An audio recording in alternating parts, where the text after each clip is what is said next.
मुझे बताओ बस एक बात, कैसे होती है बरसात? यही क्वेश्चन था हमारे अंश का, कैसे होती है बरसात। बदली ने जो जवाब दिया वो मैं बता रही हूँ और उससे ही तुम सीख जाओगे कि कैसे बारिश होती है। आओ करें हम इस पर चर्चा, आखिर कैसे होती वर्षा। पड़ती जब सूरज की किरणें, पड़ती जब सूरज की किरणें, बढ़ता जल स्रोतों का ताप। जल स्रोत कौन कौन से हमारे एग्जाम में भी आया था? जैसे समुद्र, नदी, नहर, तालाब, पोखर, कुआं, झरना, ये सब क्या है हमारे जल स्रोत। पड़ती जब सूरज की किरणें, बढ़ता जल स्रोतों का ताप। पानी गर्म हो जाएगा ना सूरज की किरणों से, फिर उड़ने लगता है पानी संग हवा के बनकर भाप।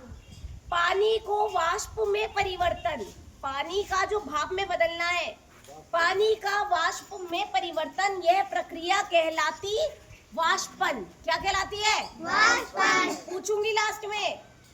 पानी का वाष्प में परिवर्तन, यह प्रक्रिया कहलाती वाष्पन। गर्म हवा होकर हल्की, ऊपर और ऊपर चलती। एक बात याद रखिएगा हमेशा, हवा जब गर्म होती है तो ऊपर की तरफ जाती है और जब ठंडी होती है तो नीचे की तरफ आती है।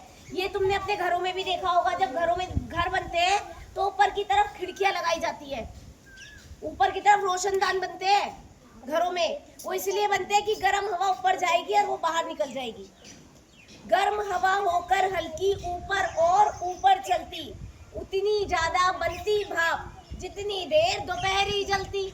जितनी ज्यादा धूप पड़ेगी उतनी ज्यादा क्या बनेगी? भाप बनेगी। उड़ते उड़ते होती थकान, किसको थकान हो गई? भाप को।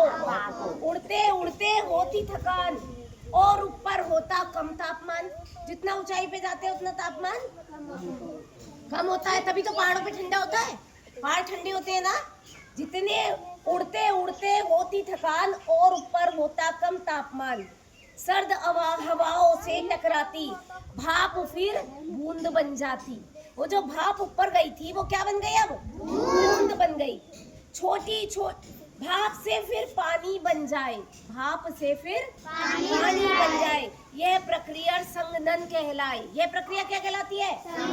संघनन। जब भाप पानी में बदला तो संघनन, और जब पानी भाप में बदला वाष्पन।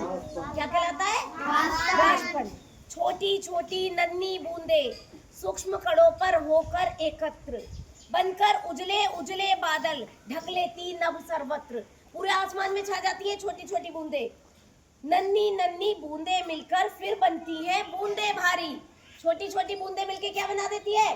बड़ी बड़ी बूंदे।